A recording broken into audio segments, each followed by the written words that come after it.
Hi, I'm Markana. I am here modeling for As You Are's body image campaign, and this is my second time around modeling for this great campaign.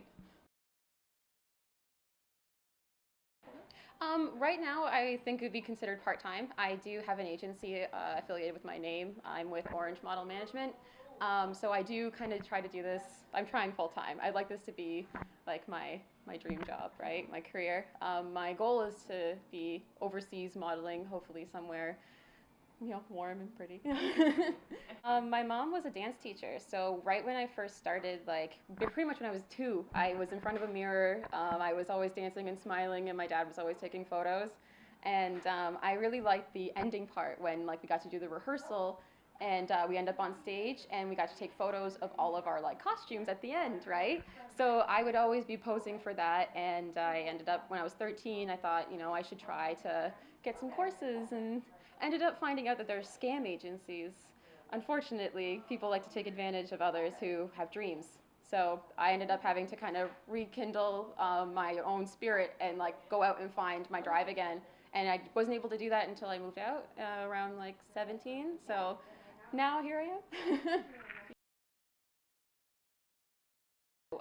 Well, of course, when I was dancing, I thought that the most beautiful thing was someone was a ballerina, right?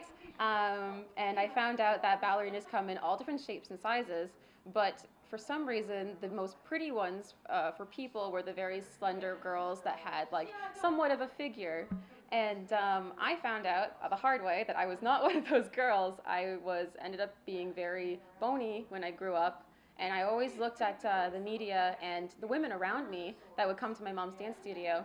And they were so fit and toned, they were so pretty, and I was wondering why I couldn't look like that right now. Like, I want to be that beautiful and that tall right now. And yeah, I was very impatient. I ended up looking into a lot of, I remember being 10 and 11, looking at all these different magazines and seeing like all these girls and wondering why? Why can't I be that? Like, I could be that. Well, my mom always kept telling me that everybody is different, of course, but I didn't really want to listen to her. So I would try my best to figure out ways to kind of like use clothes to hide my thinness. So I would like wear baggy jeans sometimes, or I would wear like really thick, like big guy t-shirts. Like, I wouldn't really want to show off how small I was until my mom was just like, no, you are going shopping for real clothes. And well, of course, real clothes to her was skirts and pretty dresses.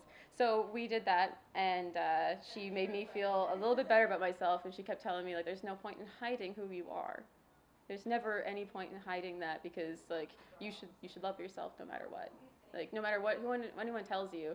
And like, I thought that for the longest time until I started dating.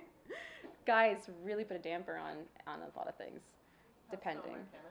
Well, actually, the reason why it came back up was when I tried to model again, or sorry, when I first tried to model was like 10, 11, and then it didn't work. And I met my first like big relationship, right, when I was 13, got into high school, grade 9, and I ended up finding out that he was very, very mean, and he kept telling me that I was still a girl, and I will always look like a girl, and I'll never be an actual woman, and I won't ever be a woman unless like kind of like stayed with him, sort of thing, right? He was very abusive that way, and it taught me like how to be strong and how to kind of be myself.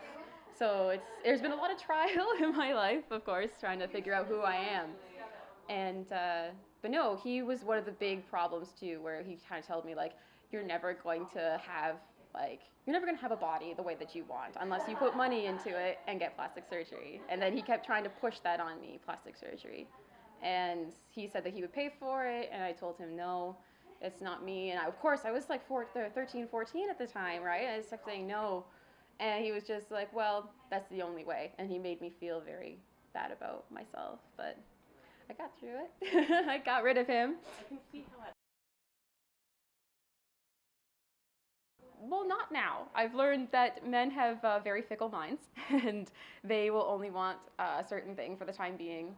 And that's just, a lot of people are like that. Even women will want only one thing for the time being, and then they'll change their mind again. But no, I found that a lot of the guys that I dated were very similar towards the first guy that I thought was the one, obviously, when I was 13. Um, so yeah, I was just like trying to figure out why I kept gravitating myself to these guys. And it was because I thought that they were the ones that were keeping me like strong and making me beautiful, because that was one of the other, I guess, stereotypes as a child, was that you have to have a reliant man to feel like a woman. And then that was something I learned too, is that you have to find a partner, somebody that you can be equal with, and you can share like experiences, past relationships, everything. If you can't do that, then like you can't even start. Like you're not running. You're not doing anything. Oh man, I still have problems, but I'm getting through them. I'm learning like every single time I look in the mirror that I there's gonna be flaws. Always, I'm gonna find new flaws, and I'm not gonna like them. But I have to learn that they are a part of my body, and that I need to be appreciated of them and appreciate what my mom gave me. And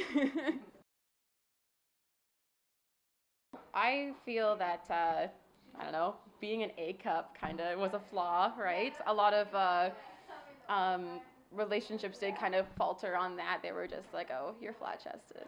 It's just like, "Thank you. No, I'm not flat chested. I have a bra with wire." Yeah, no, yeah, it was just a struggle for trying to figure out what made me feel beautiful. And I don't know, I feel like I have knobby knees and I have scars all over the place. And those are one of the things, like being kind of more beaten up from being a kid, just kind of put a damper on being feminine. I feel like I look at a lot of the girls and they're just like, even in the industry, like the fashion industry, all women for some reason look like they're flawless. And it's just like, no, I have scars on my knees. I used to play soccer. Like that's not real life. So it's just, yeah. Actually, I thought about it a lot. I think about it when I look at the mirror and I'm just like, really though, what don't I like about myself? Do I really want to change that? What would it look like if I changed it? And I would think about myself, right? Maybe with like, I don't know, a C cup or something, or like maybe I would be, I'm not sure. Like I would like try to think about myself as like a, with the plastic surgery, I guess. And it would be like I wouldn't like it. But that's not me. Why is this like? Why isn't this what I thought I wanted? Um, no, it's just I think it's just portraying like just the like the media in social media. They're just portray this image of like this is beauty. This is what you need to look like. Right now, obviously, it's the matte lips with the silver hair, right? That's beauty right now, and it's just like no, that is people processing their hair and putting on makeup. Beauty is who you are and what you are inside. And it took a long time for me to kind of realize that like nothing that I do to myself is going to change how I feel about myself. I'm still going to feel empty if I decide to go and put money into my body. I'm still going to have that hole that I don't know how to fill. And it's just comes with life. You got to just figure it out.